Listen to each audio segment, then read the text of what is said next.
Let's go back to where it began then. So from what I understand, when was the first moment you kind of came up against this juggernaut of Katie Ledecky? When was the kind of the first period of time where you competed against her? Give us some stories here. 2017 was the first time. Katie was 358 at that meet, and Arnie was 404. She did a 404. 404.2 and a 404.2 in the final heat, and exactly the same times, swam differently. But there wasn't a race there at all. What meet is this? Budapest, 2017. Okay, World Amateur. It wasn't a race, mate. It was a 404.2, and it was a domination. But Arnie could never feel what the race was. So 2018 Pan Pacs was to feel the pressure and the absolute offensive juggernaut, the boa constrictor. Like, people got to realize, and most, if the swimmers are on the podcast listening, when you're going against someone superior, it's a bit like a boxing fight or a tennis match, and you're just getting belted, and you've got to stay in the game. And Arnie had to feel that relentless pressure. What Katie does, she just wraps herself around her opponent and squeezes the living daylights out of you. And Arnie had to feel that.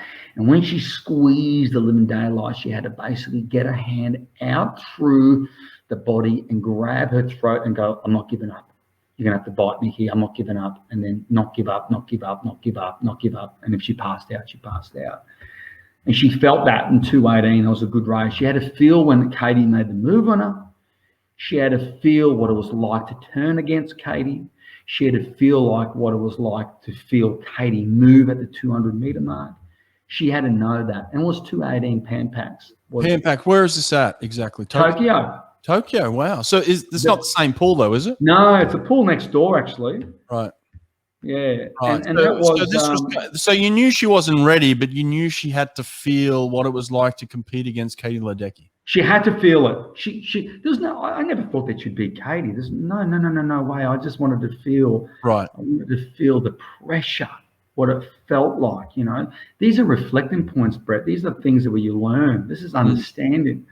You know, Katie was great, and she did what Katie does. And but there was a story there that Katie probably won't know. But Greg wasn't there, but. And I'm not, Katie's the most unbelievable athlete. She's the GOAT. She's the GOAT. And I will defend her on that. Like, she is absolutely the GOAT. What she's done for 200 freestyle, 400 freestyle, 800 freestyle, now 1500 freestyle. What she's done for swimming, in particular for women, she's changed the game. You don't get many athletes like that. She's changed the game. And Greg and Bruce and Yuri have done this most magnificent job. But in 2008, she had no idea who I was. No one knew who I was. I didn't even know like that this was going to come into fruition in 2 years' time, but I was on the pursuit. And so in 2018, I basically just followed Katie. When she got on the bus, I got on the bus, I sat behind her. I watched her at the warm-up pool. I watched her get out of the water. I watched her when she swam her heat. Greg wasn't there. Greg didn't go to Pan Pacs. And this girl is the most professional athlete. If people can understand how professional Katie is, she got out of the water. She went and watched the video analysis by herself and watched. She swam down. She did the recovery process unbelievably well. She was just the best, mate. She was the pinnacle for us. So you're looking for what she does right. Yes. Right. But she doesn't know who I am. Mm. So Arnie, you got to remember, there's only two swimmers that have gone under 4 minutes before, and it was Katie and there's Frederica. So in 2018, Arnie goes 3:59.66, and Katie went 3:58.5, and Arnie just stayed in the game. And so we were cheering on. It was a massive moment for Swimming Australia and the coaches, and we were all watching, and it was Alex Bowman and it was Jacko, and they turned to me and they gave me this big hug when she cracked the 4 minutes. You know, it was something that we're pursuing. And then I looked at them, I said, guys, let me get to Arnie at that ladder. And they said, go. So I ran down the pool and waited for Katie and Arnie to come out of the ladder. The ladder. This is an international meet. I'm waiting for Arnie at the ladder to embrace her and go, you've done it. And just to say, we're here. We're here now. We're here. Do you know us? And you felt that was significant for Arnie as well. Like you felt like that was a moment for her. It was a moment that I needed to grab. It was a moment for her to feel all this hard work, right. all this preparation, right. the dream. Like Peter Gartrell said, she could be the one maybe to crack 4 minutes, but there's a lot of work that needed to do. So to get that off our back and to achieve that for Peter as well, it was a massive moment. To crack 4 minutes, it's a milestone. It's a huge milestone. There's only 3 people that have done it. Mate, I've said this to her in my podcast that I did with her, and this is nothing negative in any way, shape, or form. But there's nothing special about her when I look at her physically. I look at her and I don't know if you heard me say this to her, but there was nothing special about her when I look at her physically. But she's absolutely special when I saw her at the Olympic Games. I mean, she has an engine for sure. But she has a mindset unlike anybody I've ever seen. But there's also other things. I mean, obviously she's improved her technique. Obviously she's got a great understanding of race strategy and race plan and control and where she is and when she has to make a move and all that sort of thing. So these are the moments you're talking about where you start this genesis of this plan of like putting it all together, right? Yeah, well, it's a mindset. The mindset's like this. It's very simple. It's like for the everyday folk. If you're going for a 5K run and you know your loop, and all of a sudden you decide to cheat through a house or through a path, and you know it's going to be 4.95, you're cheating yourself. You're cheating yourself. Arnie, I need you at the pool at 5:15. Do not be late. You're at 5:15. You're the one that's going to be the earliest. You're going to do your exercises. You're talking too much, Arnie. You've been too social. Remove yourself. Now, how much, for example, I'll say to her, if she's doing like, let's call it 8/400s, and if she misses a lap and she goes, I say, Arnie, it's 300 meters, it's 3:32, for example. Repeat. I shouldn't have to tell you to repeat. You've miscounted. Everyday folk, you're doing gym. You're going 3 sets of 10 reps, and you're going 1, 2, 3, 4, 5. How much is that? Oh, it's 10. No, start again. Start again. Start again. It's all about mindset. So that was the most, I needed her. The thing I spoke about before was I'm only hard on her to do with the mindset. Like if you miss a time, Arnie, don't tell me to repeat you. You repeat it. You want to repeat it because you missed it and you know what you need to achieve. You repeat it. She does that. She admits like, hey, I wasn't on there.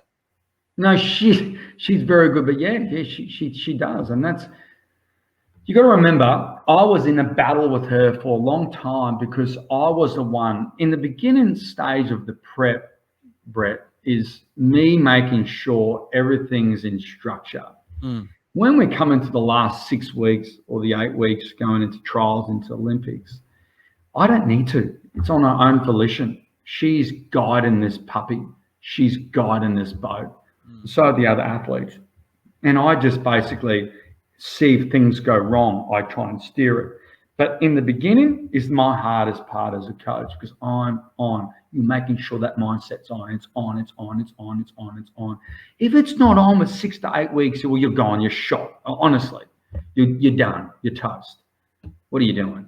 Mate, there's not many people that can take that pressure, that understanding of the final product, of where we're going, where is this ending. Most people don't see that. Most people just see a coach who's just on me. They don't have that clear understanding of this is where it's going to end up if we do things correctly, right? Yeah, but that's probably where people get where they have this different perception of what I am. Like they look at me as because I'm out there, maybe I'm eccentric or whatever, but I don't do more kilometers. I don't do really more efforts. It's about accountability, and accountability is quite important. Accountability is taking responsibility for your purpose, your direction. Accountability is basically being relentless in your pursuit. And then accountability's being also added resistance to that. So I'll test it. You're telling me that you want to be Olympic champion or national age champion. Well, I'm going to hold you accountable to that. Don't be a talker. I'm going to add resistance to that. I'm going to test it. I'm going to put it under pressure and see if you really want it. But if Arnie said to me, which is the story here, if Arnie said to me, Dean, I want to go to the Olympics and I would love to make an Olympic final. I'm not like this, Brett. I'm not like this. You can't be like this. But if somebody honestly wants the dream, man, you've got to, it's the hardest thing to achieve. Like Mount Everest is one of the greatest human feats for humans ever. 4,000 people have done it. There's 23 people have won an Olympic gold for 400 freestyle. Arnie's the 23rd. Like, this is, and wait for it, you're trying to be Katie. Like, no, there's no cheap gold medals, but Katie has a different value. You know, like, we pursued that, and it was an honor. It was an honor to plan and to talk about it and to dream about it. Like, Katie, I thank you so much. Like, even if it didn't happen, I just thank you for allowing me to dream, allowing me to go home and have sleepless nights, to go home and to think of Greg, to go home and to try and create something that was gonna try and be able to beat you. It's an honor. It's a privilege. Mate, it's incredible. And I asked Arnie this question. I'm going to ask you the same thing. The things that I've seen, some clips and some stuff that's out there, it seemed like there was an obsession. And sometimes when there's an obsession to beat somebody, that can become consuming. But I asked Arnie this question. It didn't seem like the focus was particularly on beating Katie. But everything I saw, it seemed like that there was. So where was the Katie line and the this is the best that you can give line? In the beginning, it was about Katie. In the beginning, it was, and it wasn't because we wanted to beat Katie. It was Katie was the benchmark. Right. It was Michael Jordan. Right. If you want to beat Chicago Bulls, you're going to beat Michael Jordan. Michael Phelps. It was having that mentality. We were so far behind her. We're 412. But there's Katie. She's the benchmark. She's the benchmark. So in the beginning it was, I'm going, well, you're telling me you would love and you dream and you'd love to be that. And this is the event that you chose. Here's the girl. And I'm telling you, you're not on. You're not there. And then once that takes place and you do get in that battle, it's about Arnie being the best Arnie that she can be. Right. And if things got haywire and things were completely chaotic, which there were a little bit there at stages, then I would probably mention Katie. I mean, I had NBC come out and they heard me shouting, like saying to me, oh, Katie, Katie, Katie. And I said, guys, I don't do that. But they said, can you just do this for this interview? And I said, well, okay, but you remember, I don't do it. I respect this girl. It's not like I'm going, oh, crush Katie, Terminator, rah. It's not that at all, mate. She's a beautiful soul. Like, I had a conversation with Katie on the bus, very short. It's about Starbucks and we're just having a banter. Because Arnie completely respects to the point of, like, I'm so happy for Katie.